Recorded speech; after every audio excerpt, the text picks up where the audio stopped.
It's no secret that I'm a massive fan of the spy genre. I grew up watching the Mission Impossible and James Bond films, and that spread into the kinds of games I would play. The Metal Gear Solid series was an early standout.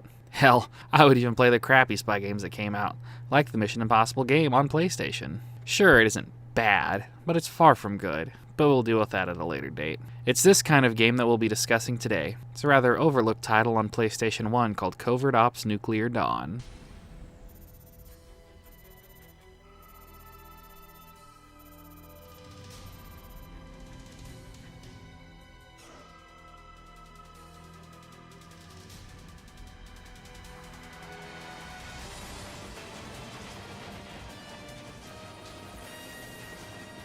Covert Ops Nuclear Dawn came out in the year 2000, created by Sugar and Rockets. The game follows NATO Air Force 2nd Lieutenant Jack Morton on the high-tech train called the Blue Harvest. No, not that Blue Harvest.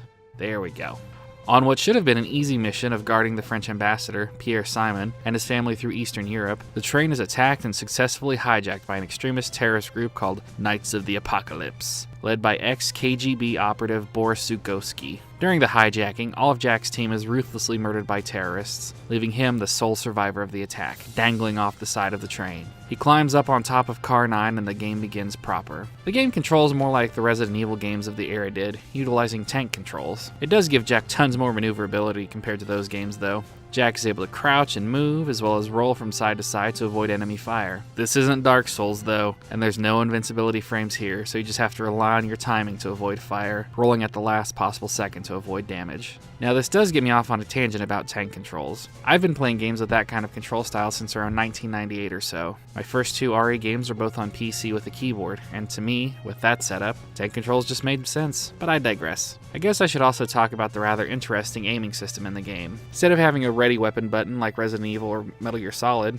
all you have to do is face in the direction of who or whatever you're trying to shoot, which brings up the crosshair that changes color depending on the range, going from yellow to orange to red, with red indicating max damage. It's an interesting means of attacking, but it can result in some wasted shots if you aren't at the right angle. It can also result in taking more shots to down an enemy, and that's one resource you really can't risk wasting, because much like Resident Evil, ammo is extremely scarce, though it can drop randomly from enemies. Jack has a support team on his radio, consisting of the UN International Counterterrorism Organization, or UNICO, who can give you guidance on what your current objectives are. It actually really helps a ton to have this, especially if you take a week-long break between play sessions. After taking out a few terrorists, Jack makes his way inside the train, rapidly seeing the carnage the situation has wrought. His first order of business is to make contact with the ambassador and his aide, Philip Mason, and a member of his security detail, Christina Wayborn. After making contact with the ambassador, he is tasked with saving his wife and daughter, ensuring their safe extraction from the train via helicopter. After the successful extraction, Jack is notified that Mason has been knocked out and the ambassador is missing. No! After a really random on-rail shooting section, Jack stumbles across and saves fellow NATO soldier Billy McGuire, who is absolutely critical to getting the best of 7 endings. Letting him die or failing to give him a key item will result in getting one of the 2 worst endings. I set out with the intentions of getting the best ending, which also unlocks a super secret special scenario, taking you out of the train for a side quest with Christina. Now I didn't actually learn about this until after I had already kind of lost interest in the game back in the day. I just happened to stumble across it exploring GameFAQs one day. It absolutely blew my mind because up to this point I'd never really seen anything like that before. Sure, I'd played games that had different playable characters, but nothing that had the main character getting knocked out and captured and having control switch to a secondary character that we'd seen maybe 4 times up to that point.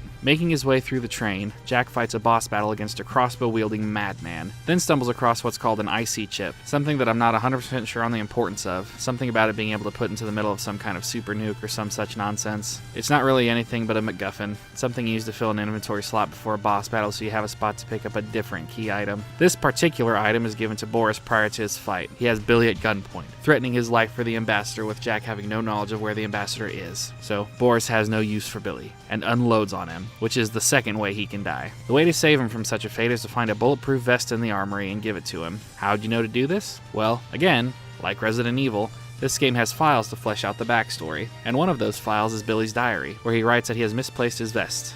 Again, how one misplaces a damn vest with titanium plates in it seems unlikely, to say the least. The vest also has his initials on it, I'm guessing written in Sharpie on the tag. Boris Five is a pretty big joke. All you have to do is crouch across the room and unload on his dopey ass, rolling from side to side to avoid the grenades he throws out every once in a while. After defeating Boris, Jack continues his forward trek, where it is revealed that Mason is a double agent working for the terrorists. His goal? To steal a chip and a disk full of secret information, including a blueprint for making a hydrogen bomb, which could provide the world with unlimited power. Using Christina as a bargaining chip, Jack is given a decision. Give the right disk to Mason, or, if you were nosy and explored the VIP compartment a little bit, you found an identical disk that has nothing on it. Giving him the fake disk is one of the objectives on getting the best ending. Coincidentally, that is what the Blue Harvest engine is based on. After dropping this bomb, pun intended, Mason sets off an explosion device in the train, causing the duo to scramble to escape. Using an armored missile launcher, they blast the door to the next car and escape in the nick of time. After regrouping with the other survivors, it is revealed that Mason has planted 6 nuclear devices wired to the train's engine. If Jack doesn't defuse these in time, the NATO Council will send the train into a tunnel to try and prevent the spread of the blast as much as possible. With a 10-minute timer ticking down,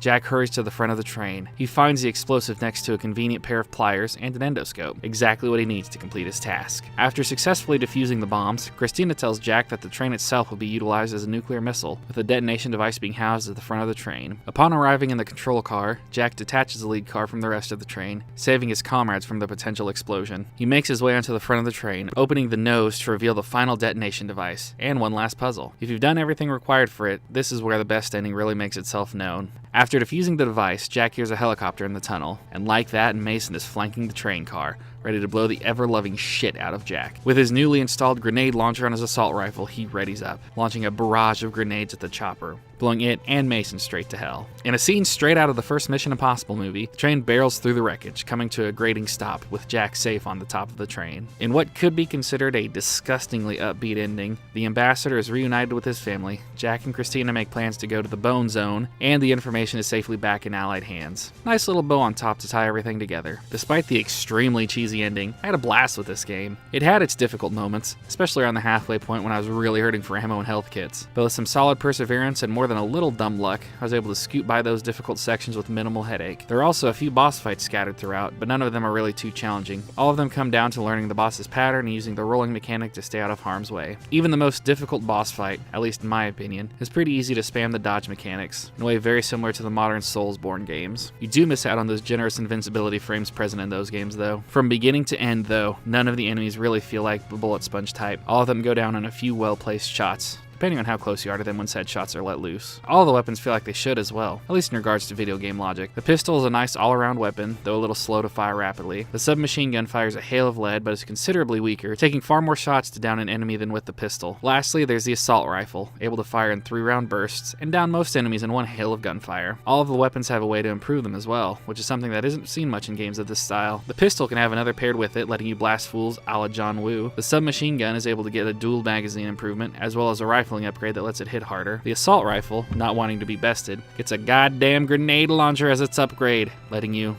launch grenades.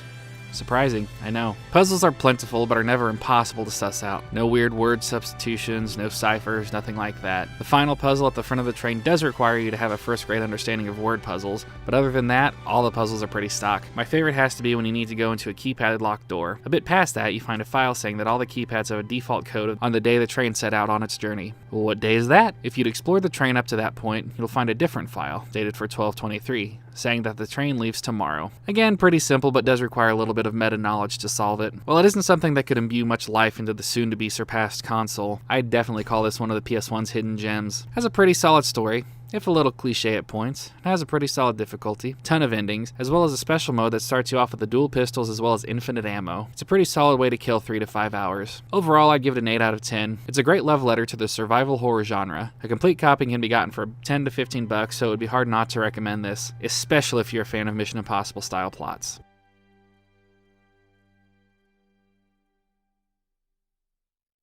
Hey guys, thanks for watching. Don't forget to like, comment, subscribe, click the bell, all that jazz, and I will see you guys in the next video.